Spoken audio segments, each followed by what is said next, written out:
se a gente pegar dentro da psiquiatria, a gente vai ter basicamente, tá, 4 classes de medicamento. Aqui a gente pode pensar nos antidepressivos, que de fato não tratam apenas depressão, por mais que é chamado de antidepressivo, antidepressivo não trata apenas depressão. Antidepressivo tem uma série de indicações. Pode ser usado no tratamento da dependência química, os transtornos de ansiedade a gente trata com antidepressivo, quadros dolorosos a gente trata com antidepressivo, vários transtornos neuropsiquiátricos associados com o ciclo reprodutivo da mulher a gente trata com antidepressivo, dor crônica e por aí vai. Tá? Então, antidepressivo não trata só depressão. Além dos antidepressivos, a gente tem os estabilizadores de humor, lítio, carbamazepina, ácido valproico, divalproato, estabilizador de humor. Né? Nós temos os antipsicóticos, quetiapina, olanzapina e outros medicamentos dessa família, que também não são usados apenas para tratar psicoses, tá, gente? A gente tem medicamentos que são da classe dos antipsicóticos que a gente usa para tratar transtorno de ansiedade, por exemplo. Então, olha só, antidepressivo, estabilizador de humor e antipsicótico. As medicações que pertencem à classe dos benzodiazepínicos, que são aqueles medicamentos tarjas pretas, e os psicoestimulantes, tá? Ritalina, que é o metilfenidato, Venvance e por aí vai. Tá? Antidepressivo, estabilizador de humor e antipsicótico, que são os medicamentos que a gente mais prescreve, não causam dependência. Ponto final. As medicações que têm o potencial de causar dependência são as medicações tarjas pretas. Mas existe todo um imaginário na cabeça das pessoas que esses medicamentos provocam dependência. E tem alguns motivos que explicam isso. O primeiro deles é o preconceito. A pessoa não sabe o que está falando e sai vomitando por aí que medicação causa dependência, que conhece uma pessoa que começou a tomar e que nunca mais parou de tomar e por aí vai. De fato, tem pessoas que vão começar a tomar medicação que vai precisar sim tomar a medicação de forma indefinida, mas não porque ficou dependente do remédio, mas porque o transtorno exige isso da pessoa. Então, uma pessoa, por exemplo, que tem um diagnóstico de transtorno bipolar, uma pessoa que tem um diagnóstico de esquizofrenia, provavelmente essa pessoa vai precisar sim de tomar medicação para o resto da vida. Esse é um ponto. Ah, mas ela ficou dependente do remédio? Não, ela tem um transtorno que exige que ela tome a medicação para sempre. Ponto final.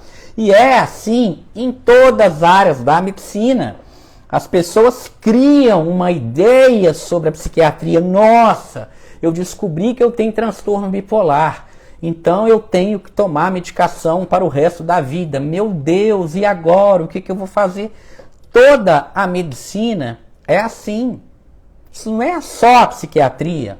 Isso não é exclusivo da psiquiatria. Se você, em algum momento da sua vida, você descobre que você tem uma doença cardíaca, de repente você vai precisar tomar medicamento para o resto da vida. Se você descobre em algum momento da sua vida que você tem uma doença pulmonar, de repente você vai precisar tomar. Você tem uma asma, de repente você vai precisar usar um broncodilatador para o resto da sua vida.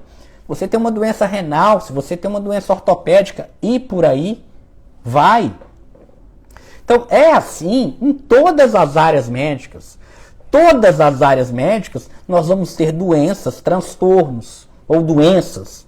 Né? Eu já falei em outras lives aqui a diferença de doença para transtorno. Todas as áreas médicas nós vamos ter situações que a pessoa vai precisar tomar medicamento para sempre. Ponto. E vamos ter situações que a pessoa não vai precisar tomar medicamento para sempre. Ponto. Isso é assim em todas as áreas médicas. Claro que quando a gente fala de transtorno psiquiátrico, a gente está falando de, normalmente, quadros que são crônicos. Então, se você tem um transtorno de ansiedade tende a ser crônico, mas a probabilidade de você se ver livre de medicação, ela é muito alta e ela é real. Transtorno de ansiedade como transtorno do pânico, transtorno de ansiedade generalizada, agorafobia, ansiedade de separação, fobia específica e por aí vai, a probabilidade de você ficar livre de medicamento ela é muito real. Agora, se você tem um quadro depressivo, se você tem uma depressão, depende. Se é uma depressão, se é uma depressão recorrente, já teve mais de 3 ou mais episódios, quadros graves, a probabilidade de você ter que tomar medicação para sempre, ela é real. Um transtorno de personalidade, depende. Transtorno de personalidade a gente não trata com medicação, mas a medicação muitas vezes ela ajuda. A pessoa tem um transtorno de personalidade borderline, por exemplo, né? Seria a desregulação emocional que está por trás ali. Muitas vezes eu vou precisar associar um estabilizador de humor, talvez um antipsicótico, talvez um antidepressivo, para ajudar no tratamento psicoterápico daquela pessoa. Vai ser para sempre? Não necessariamente, mas muitas vezes vai precisar tomar por um tempo prolongado. E é assim em todas as áreas da medicina. Você vai no oftalmologista, ele te prescreve óculos. Você pergunta para ele por quanto tempo você vai ter que usar o óculos? Normalmente não, né? Você pega ali sua receitinha, vai lá numa ótica, faz seu óculos e pronto. Coloca o óculos no rosto ali e pronto. A gente não fica questionando muito isso. E aqui eu não falo que a gente não deve questionar. Claro que a gente deve questionar. Poxa, é ruim, é desagradável.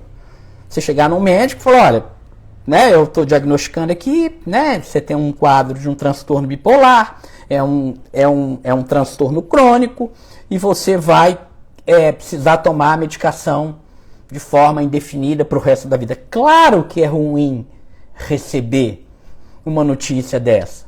Nossa, que legal, o médico falou que eu vou ter que tomar carbonato de lítio para sempre. Que maravilha, que gostoso que é. Claro que não. Claro que é ruim. Tem todo um estigma associado a isso.